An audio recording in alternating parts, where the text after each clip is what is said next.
زرمش نے خوفزدہ ہوتے اسے سوالیہ نگاہوں سے دیکھا۔ اس بینڈیج کو اپنے ہاتھ پر اچھی طرح لپیٹو۔ آریان کے حکم پر زرمش کی بھیگی آنکھوں میں حیرت و اضطراب چھایا تھا۔ جس ہاتھ کو اس دل پذیر نے چھوا ہے، اب اگلے 7 دن تک مجھے اس پر یہ بینڈیج لپٹی دکھنی چاہیے، ورنہ میرا عتاب تمہارا یہ نازک ہاتھ سہ نہیں سکے گا۔ آریان خان زادہ اس کے گرد ٹیبل پر اپنے دونوں ہاتھ جماتے ہوئے اس کی آنکھوں میں اپنی آنکھیں گاڑ گیا تھا۔ زرمش جلدی سے وہ بینڈیج کھولتے اپنے ہاتھ پر لپیٹنے لگی۔ اس طرح کہ 10 دن بینڈیج تم اپنے ہاتھ پر لپیٹو گی، اگلے 7 دن تک تم اسے نہیں کھولو گی۔ آریان خان زادہ نے اس کی آنکھوں میں دیکھتے، لفظ چباتے، اس کے کپ کپاتے ہاتھ سے وہ بینڈیج چھینی۔ زرمش نے خوفزدہ ہوتے اسے دیکھا۔ تم اگلے جنم تک ہی یہ کام کر سکو گی، اور اگلے 10 منٹ تک مجھے تمہارا ناپاک وجود اس ہاسپٹل میں نظر نہیں آنا چاہیے۔ آریان خان زادہ سرد لہجے میں کہتے اس کا ہاتھ بہت بے دردی سے جکڑے وہ بینڈیج لپیٹنے لگا۔ کس کے کہنے پر مردانہ وارڈ گئی؟ کس نے یہ کہا تم سے کرنے کو؟ اس کے ہاتھ پر بہت بے دردی سے وہ بینڈیج لپیٹ رہا تھا۔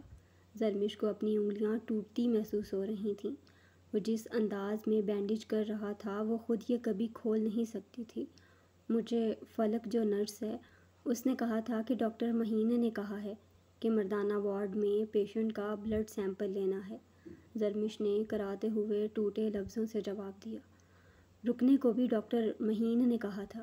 آریان خان زادہ نے سرد لہجے میں استفسار کیا۔ نرس فلک نے کہا کہ ڈاکٹر مہین نے مجھے ادھر آج 10 بجے رکنے کو کہا۔ وہ بھیگے لہجے میں کہتے اپنے ہاتھ میں اٹھتے درد پر، اپنے امڑتے آنسوؤں پر قابو پانے کی ناکام کوشش کر رہی تھی۔ نرس فلک؟ آریان خان زادہ نے جبڑے بھیجتے نام دہرایا تھا۔ فون کرو حیدر خان کو، وہ تمہیں آ کر لے کر جائے۔ آریان خان زادہ نے اس کے ہاتھ کی بینڈیج کے سرے کو سختی سے باندھتے اسے حکم دیا۔ زرمش نے بیگ کی زپ کھولنے کی کوشش کی، مگر وہ بینڈیج والے ہاتھ کو ہلا بھی نہیں پا رہی تھی، اتنی بے دردی سے اس نے باندھا تھا۔ آئندہ تم مجھے مردانہ وارڈ کے ارد گرد میں نظر آئی، میں پہلے ہاتھ توڑوں گا، پھر خود ہی بینڈیج کروں گا۔ آریان خان زادہ نے غراتے ہوئے اس کے کراس باڈی بیگ کی اسٹرپ کندھے سے بے دردی سے توڑی تھی۔ زرمش ٹیبل میں سماتے اسے خوفزدہ نگاہوں سے دیکھتے ہوئے ساکت سی دیکھ رہی تھی۔ بلڈ تھرسٹ بیسٹ کی خوشبو اسے مزید خوفزدہ کر رہی تھی۔ آریان خان زادہ نے اس کا فون نکالتے ہوئے حیدر خان کا نمبر ڈائل کرتے اس کے کان سے لگایا۔ لالا لینے آ جائیں، روحانسی آواز میں بولتے ہوئے آریان کی خون اشام نگاہ پر سر ہلا گئی تھی۔ وہ آنکھوں کے اشارے سے اسے رونے سے منع کر رہا تھا۔ وہ میرے سر میں درد ہو رہا ہے، اس لیے رو رہی ہوں۔ وہ آریان خان زادہ کی گرین آنکھوں میں دیکھتے خود پر قابو پانے کے باوجود رو دی تھی۔ ڈاکٹر مہین کے کیبن میں ہوں لالا، سب ڈاکٹرز آج ادھر ہی ہیں۔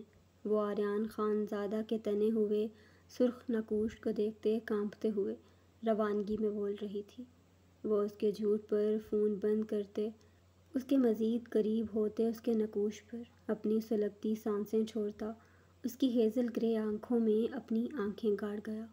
جھوٹ بولنا خوب آتا ہے، ساحر خان سے ملتے ہوئے بھی ایسے ہی جھوٹ بولا کرتی تھی۔ آریان خان زادہ نے سلگتے ہوئے سوال داغا۔ ساحر خان کے نام پر مقابل کی آنکھوں میں درد کی پرچھائی لہرائی تھی، جسے دیکھتے آریان خان زادہ کا چہرہ دھواں دھواں ہوا تھا، گلے میں گلٹی سی بھر کر معدوم ہوئی تھی۔ ساحر خان مقابل کے لیے کیا تھا وہ کیسے بھول سکتا تھا؟ ساحر خان کے غم میں وہ سب بھول گئی تھی۔ وہ کس طرح بے حال سی اسے سڑکوں پر ملی تھی۔ وہ زرمش کے چہرے پر اذیت دیکھتے اپنا چہرہ نیچے کیے ہنسا تھا، اور ہنستا ہی چلا گیا تھا۔ زرمش اس کے ہنسنے پر اپنے منہ پر ہاتھ رکھ گئی تھی۔ وہ نظریں نیچی کیے اب فلک شگاف خوفناک کہکے لگا رہا تھا۔ جب جب ساحر خان کے نام پر تمہارے چہرے کا رنگ اڑتا ہے مجھے یقین ہو جاتا ہے تم رائنا خان اور حاکم خان کا خون ہو۔ ناجائز اولاد نہیں ہو رائنا کی، اگر ناجائز ہوتی تو شاید تمہارا وجود پاک ہوتا، مگر رائنا اور حاکم خان کے خون کی ملاوٹ سے تم ناپاک ہو گئی ہو۔ وہ اس سے دور ہوتے اسے غیظ و غضب سے دیکھتے بولا، میرا وجود پاک ہے کیونکہ میری رگوں میں رائنا اور حاکم خان کا خون دوڑ رہا ہے۔ غرور ہے مجھے خود پر، کیونکہ میں رائنا اور حاکم خان کی بیٹی ہوں۔ وہ اس کی بات پر چیخی تھی۔ وہ نہیں جانتی تھی حاکم اور رائنا خان نے اس وحشی درندے کے ساتھ کیا کیا۔ اگر حاکم اور رائنا خان اس وحشی درندے کی سانسوں پر پاؤں بھی رکھتے، اسے کوئی فرق نہیں پڑتا تھا۔ اسے کوئی ہمدردی نہیں تھی اس وحشی درندے سے، کیونکہ رائنا اور حاکم خان اس کے ماں باپ تھے۔ وہ حاکم خان سے شدید محبت کرتی تھی۔ اپنے ماں باپ کے لیے اس وحشی درندے کے لبوں سے اس طرح کے لفظ نہیں سن سکتی تھی۔ نام مت لینا اس رائنا اور حاکم خان کا، ورنہ جان لے لوں گا تمہاری۔ وہ اس کے چیخنے پر سیخ پا ہوتا اس کی طرف بڑھتے اس کے بالوں کو گدی سے دبوچ گیا۔ اس کی سخت گرفت پر زرمش کا کیچر ٹوٹ کر نیچے گرا تھا۔ میرے ماں باپ میرے لیے اس روئے زمین پر سب سے زیادہ پاک ہیں، میری جان لے لو، مگر رائنا اور حاکم خان کا خون پاک ہے۔ زرمش اس کی آنکھوں میں دیکھتے لرزتے لبوں سے بولی۔ وہ اس کے حصار میں بری طرح کانپ رہی تھی۔ رنگت زرد ہو رہی تھی، مگر اپنی بھیگی آنکھیں اس کی سبز آنکھوں میں گاڑے ہوئے تھی۔ نکلو یہاں سے، نکلو میرے کمرے سے۔ وہ چیختا ہوا اسے بازو سے جکڑے دروازے کی طرف دھکیل گیا۔ زرمش کے قدم بری طرح سے لڑکھڑائے تھے۔ وہ جلدی سے دروازے کی طرف بڑھتی، دروازہ کھولتے باہر کی جانب بڑھ گئی تھی۔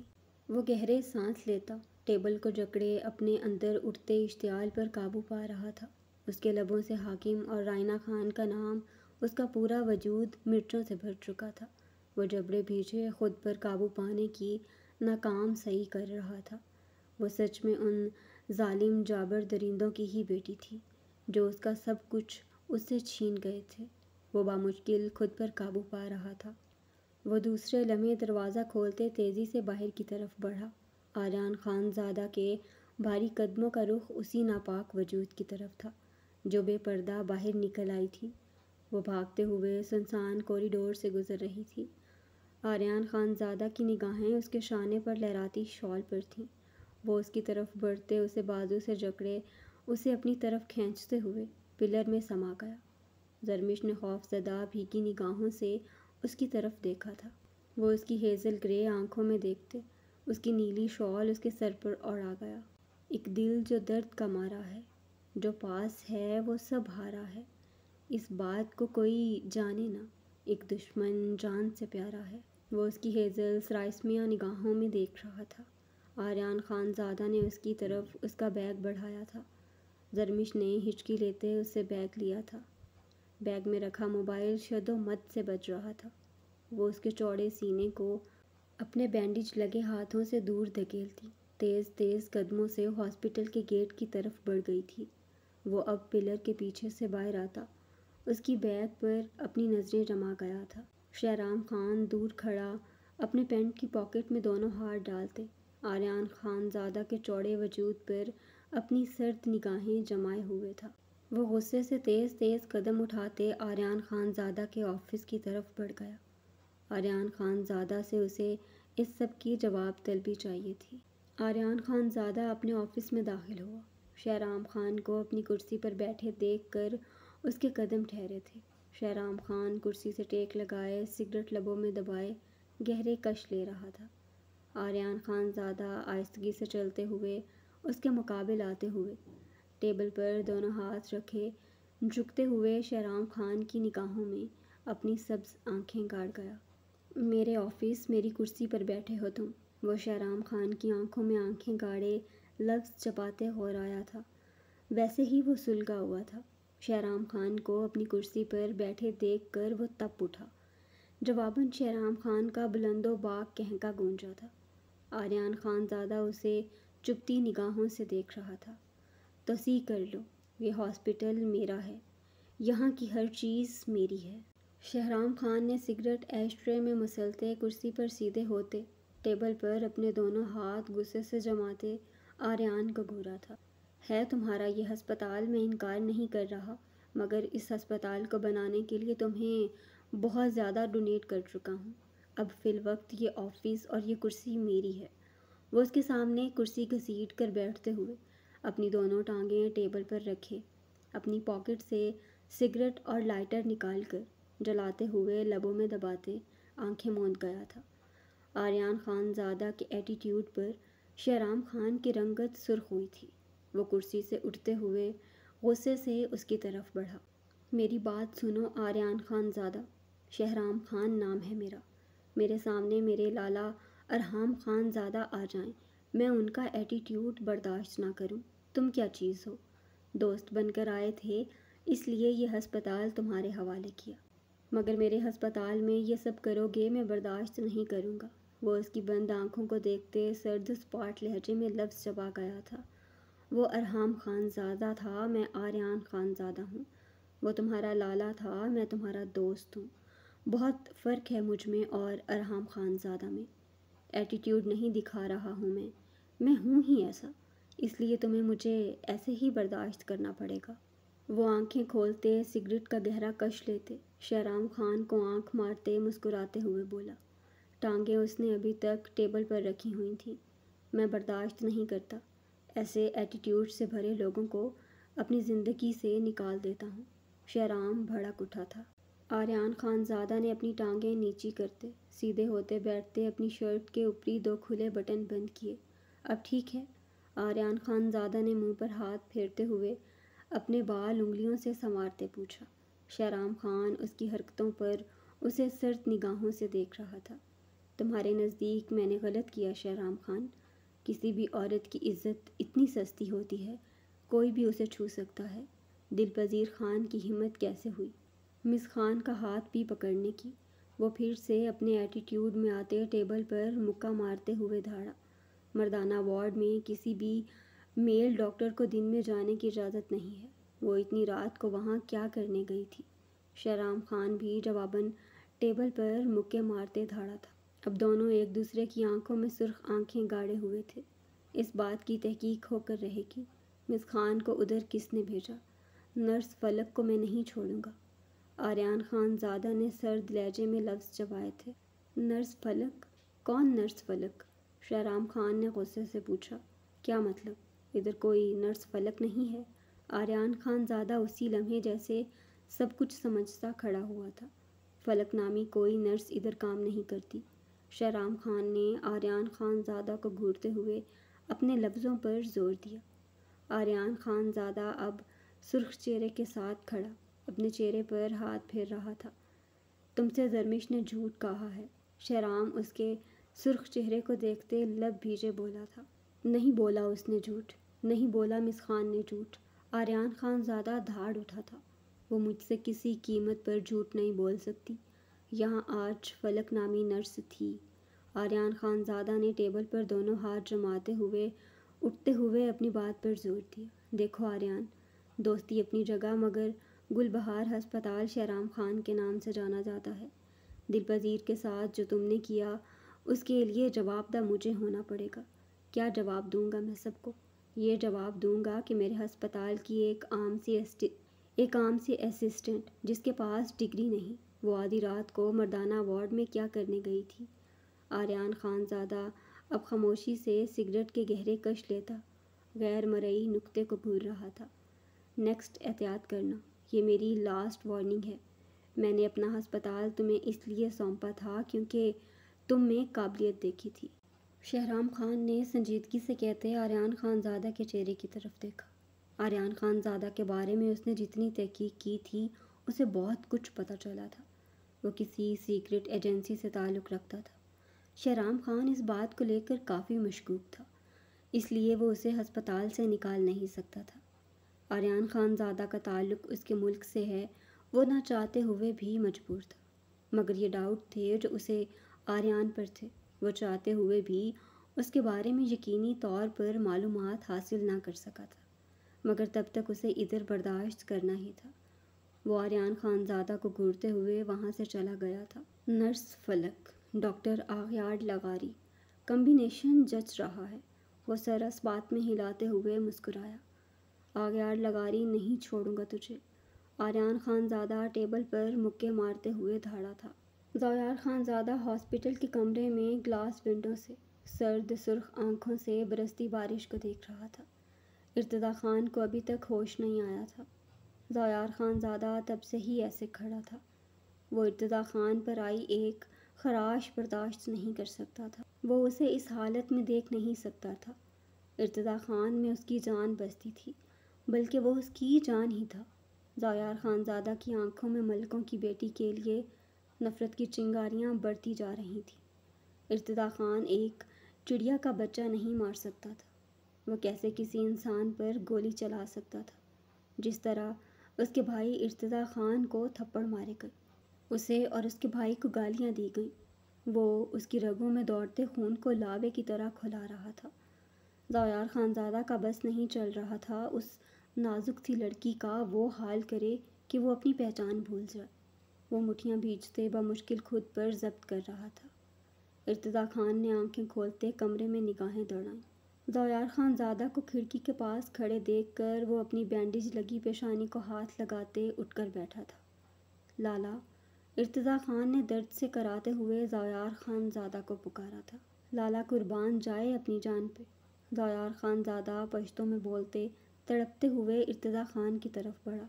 لالا، میں نے اذان کو نہیں مارا، میرا یقین کریں، میں نے اسے نہیں مارا۔ وہ روتے ہوئے ضیاء خانزادہ کے ہاتھ تھام گیا تھا۔ میں جانتا ہوں میری جان، تم کبھی کسی کو نہیں مار سکتے۔ میرا ارتضیٰ خود کی جان تو لے سکتا ہے، مگر کسی دوسرے پر گولی نہیں چلائے گا، یہ ناممکن ہے۔ ضیاء خانزادہ نے تڑپتے ہوئے ارتضیٰ خان کے آنسو صاف کیے۔ پہلی بار اس کی آنکھوں سے آنسو بہتے دیکھے تھے۔ اذان ملک میرا سب سے بڑا دشمن ہے لالا، مگر میں نے خواب میں بھی اسے کبھی مارنے کا نہیں سوچا۔ وہ ضیاء خانزادہ کے دونوں ہاتھ جکڑے ان پر اپنی پیشانی رکھے رو دیا تھا۔ میں جانتا ہوں ارتضیٰ، تم ایسا نہیں کر سکتے۔ ضیاء خانزادہ کی آنکھوں میں سرخی کی شدت گہری ہوئی تھی۔ لالا، میں ظالم نہیں ہوں، میں جابر نہیں ہوں، میں بغیرت نہیں ہوں۔ ارتضیٰ خان ضیاء خانزادہ کے ہاتھ چھوڑتے بیڈ سے ٹیک لگائے اپنی پیشانی کو دونوں ہاتھوں سے جکڑ گیا تھا۔ ارتضیٰ! ضیاء خانزادہ اس کے قریب ہوا۔ نہیں لالا، میں ظالم نہیں ہوں آپ کی طرح۔ بتائیں اسے جا کر، اس کو بولیں میں ایسا نہیں کر سکتا۔ وہ اب چیخا تھا۔ ارتضیٰ، اس لڑکی نے جو کچھ بھی کیا، جو کچھ کہا، اسے اس کی سزا مل کر رہے گی۔ ضیاء خانزادہ ارتضیٰ خان کا چہرہ دونوں ہاتھوں میں تھامتے چٹانوں کی سختی لیے غورایا۔ سزا دیں گے اس لڑکی کو جس کا بھائی میری پسٹل سے نکلی گولی سے مر گیا؟ ارتضیٰ خان نے ضیاء خانزادہ کو دیکھتے شاکڈ بے یقین لہجے میں سوال داغا۔ ہاں، اس لڑکی کو سزا مل کر رہے گی جس نے بھرے مجمع میں میرے بھائی ضیاء خانزادہ کے بھائی پر ہاتھ اٹھایا، ضیاء خانزادہ کو گالیاں دیں۔ ضیاء خانزادہ گرج اٹھا تھا۔ اچھا، اسے سزا دیں گے آپ؟ ارتضیٰ خان استزائیہ ہنسا تھا۔ مجھے کیا سزا دیں گے؟ کیا سزا دیں گے مجھے، جس کی وجہ سے ایک انسان کی جان چلی گئی؟ کیا سزا دیں گے مجھے؟ وہ ہذیانی چیخا تھا۔ ارتضیٰ! ضیاء خانزادہ نے اسے سختی سے پکارا۔ چلائیے مت لالا، سزا دیں مجھے۔ وہ ضیاء خانزادہ سے بھی زیادہ اونچی آواز میں چلاتے اپنی کلائی پر لگی ڈرپ بے دردی سے کھینچ کر اتار گیا۔ ارتضیٰ! ضیاء یہ دیکھتے تڑپ اٹھا تھا۔ ارتضیٰ خان بیڈ کی دوسری جانب سے نیچے اترا۔ ضیاء تڑپتے ہوئے اس کی طرف بڑھا۔ میری سزا آپ تجویز کریں گے؟ خون کا بدلہ خون۔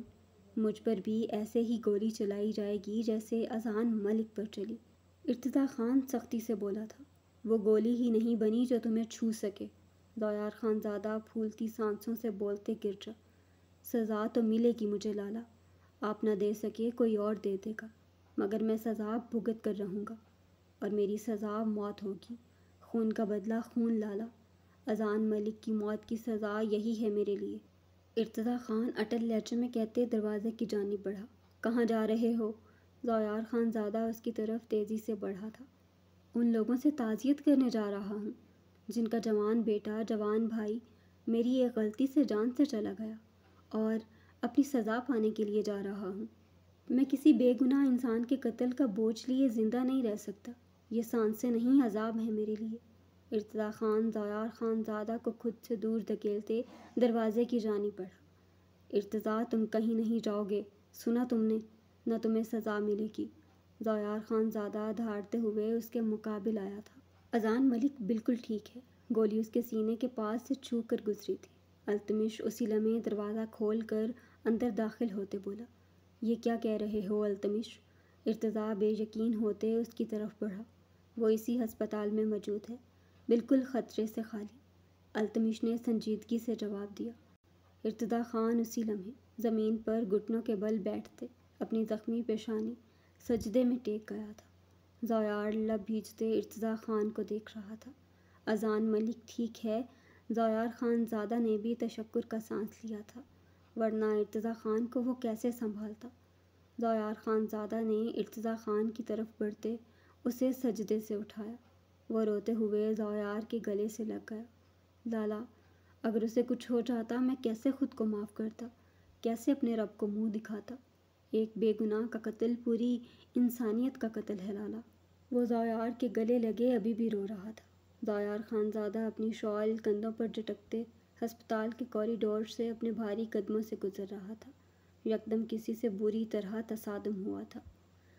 زویار خان زادہ اپنے مضبوط ہاتھوں سے اس نازک وجود کو اپنی مضبوط باہوں میں تھام گیا تھا، ورنہ وہ بہت بری طرح سے زمین بوس ہوتی۔ وہ بہت برے طریقے سے اس کے ساتھ ٹکرائی تھی۔ اس کی نازکی زویار خان زادہ کے چوڑے سینے سے مس ہوئی تھی۔ وہ بھی گھبراتے ہوئے زویار خان زادہ کی شال کو دونوں ہاتھوں سے جکڑ گئی تھی، مگر اب دونوں ایک دوسرے کو خون خوار نگاہوں سے دیکھ رہے تھے۔ زویار خان زادہ کے ہاتھوں کی انگلیاں اس کے نازک فراق سے اس کی کمر میں سختی سے پیوست ہو رہی تھیں۔ زویار خان زادہ کی آنکھوں کی رنگت خون میں جیسے تبدیل ہو رہی تھی۔ عائش اس کی آنکھوں کی بدلتی رنگت اور اس کے سخت تنے ہوئے نقوش کو دیکھتے خوفزدہ سی ہوئی تھی۔ دل تیزی سے دھڑک اٹھا تھا۔ اس کے جسم سے اٹھتی مردانہ خوشبو سے عائش کو اپنا سر چکراتا محسوس ہوا تھا۔ نہیں چھوڑوں گی میں ان زمینی خداؤں کو، ان بغیرت خان زادوں کو۔ مقابل کے لفظ سماعتوں میں سنائی دیتے زویار خان زادہ کی گردن کی رگیں پھلا چکے تھے۔ خون میں آگ کے دریا دوڑ رہے تھے۔ خون بری طرح سے کھول رہا تھا۔ وہ اسے کمر سے تھامے دیوار میں پٹکتے اس کے گرد اپنے دونوں ہاتھ جماتے اسے محصور کر گیا۔ عائش نے درد سے سسکی لیتے زویار خان زادہ کو دیکھا، جو اس کے بے انتہا قریب اپنی جلستی آگ جیسی سانسیں اس کے نقوش پر چھوڑ رہا تھا۔ غصے سے عائش ملک کی سانسوں میں طوفان اٹھا تھا۔ زویار خان زادہ کی اتنی نزدیکی اس کے اندر شعلے سے دہکا چکی تھی۔ وہ گہرے سانس لیتے زویار خان زادہ کی سرخ آنکھوں میں اپنی نیلی گہری آنکھیں گاڑے ہوئے تھی۔ اس کے نشیب و فراز بھی بری طرح سے ہچکولے کھا رہے تھے۔ اس نے اپنی پوری فورس لگاتے اپنے ہاتھوں سے زویار خان زادہ کو دور دھکیلنے کی کوشش کی، مگر وہ اسے 1 انچ دور نہ کھسکا سکی تھی۔ آج تمہیں اپنے عورت ہونے پر شکر ادا کرنا چاہیے، ورنہ زویار خان زادہ کی سزا تم سہ نہ سکتی، اور زویار خان زادہ عورت کو اتنی ہی سزا دیتا ہے جتنی وہ سہ سکتی ہے۔ تمہاری نازکی کہہ رہی ہے، میرے ذرا سے چھونے پر تم تڑپ کر رہ جاؤ گی۔ وہ اس کے ہچکولے بھرتے قیامت خیز نشیب و فراز پر سرخ نگاہیں گاڑے ہو رہا تھا۔ یو بلڈ، بکواس بند! وہ دھاڑتے ہوئے اس کا جبڑا سختی سے دبوچ گیا تھا۔ عائش اس کی دھاڑ پر بری طرح سے لرز اٹھی تھی۔ وہ سچ میں جتنا خوبرو تھا اتنا ہی سخت تھا۔ اس کی بے پناہ وجاہت سے خوف آتا تھا۔ اس کا بلند قد و قامت، باروب پرسنالٹی، تیکھے بے پناہ کشش زدہ نقوش، اس کے بدن سے اٹھتی خوشبو مقابل سے عجیب سا مروب کرتی تھی۔ عجیب سا خوف آتا تھا زویار خان زادہ سے۔ عائش ملک پہلی مرتبہ کسی مرد سے گھبرائی تھی، ورنہ میجر شاویر جیسے مرد سے وہ کبھی نہیں گھبرائی تھی۔ مقابل ظالم نہیں بلکہ اس کی پرسنالٹی بھی ظالم تھی۔ اپنے سامنے بولنے والے کی آواز زویار خان زادہ گولیوں کی خطرناک گونج سے بند کر دیتا ہے۔ وہ اپنی جیب سے پسٹل نکالتے اس کی نوک سختی سے اس کے دل پر رکھ گیا۔ عائش ملک کی پیشانی پر اب پسینے کے قطرے نمودار ہوئے تھے۔ وہ ایک ہاتھ سے اس کا جبڑا دبوچے ہوئے تھا، دوسرے ہاتھ سے وہ پسٹل اس کے دل کے مقام پہ رکھے ہوئے تھا۔ یہ غیرت، یہ غصہ تب جچتا تم پر جب تم چادر میں لپٹی ہوتی۔ تم پر نظر گاڑنے والے کی آنکھ خود زویار خان زادہ بے دردی سے نکالتا۔ اپنے علاقے میں کسی بھی عورت پر زویار خان زادہ کسی کی بری نگاہ برداشت نہیں کر سکتا، مگر تم تو ہر مرد کی نظروں کی حقدار ہو۔ وہ اس کے بغیر دوپٹے کے وجود کو ناگواری سے دیکھتے بولتے، اپنی چادر جھٹکتے ہوئے اس سے دور ہوتے باہر کی جانب بڑھا۔ یہاں کے سردار ضیاء خان زادہ کے لیے وہی عورت عزت کی حقدار ہے جو چادر میں لپٹی ہوتی ہے۔ یہ کیسی منطق ہے بھلا؟ وہ استزادہ ہنسی تھی۔ ضیاء خان زادہ کے بھاری قدم رکے تھے، ہاتھوں کی مٹھیاں بھیجی تھیں۔ ضیاء خان زادہ، تم ظالم جابر ہو، غیر منصفانہ سلوک کرتے ہو۔ اس سرداری کے ذم میں عائش ملک تم سے بہت جلد یہ سرداری کا عہدہ چھین کر رہے گی۔ وہ اس کی پشت دیکھتے بے خوف و خطر لہجے میں بولی تھی۔ ظلم سے ڈرنا اس نے سیکھا ہی نہیں تھا، نہ اس کی تربیت ایسی ہوئی تھی۔ وہ جھکتی اس طرح کسی کے سامنے، مگر وہ نہیں جانتی تھی کہ عنقریب وہ ضیاء خان زادہ کی سانسوں کی آواز سے بھی خوف کھایا کرے گی۔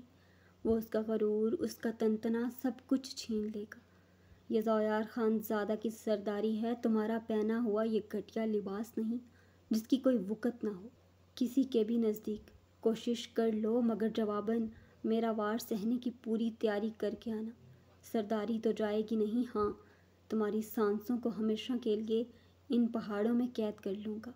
وہ پلٹتے ہوئے خون اشام لہجے میں غرایا تھا۔ عائش ملک اس کی بات پر سر نفی میں ہلاتے استزادہ ہنسی تھی۔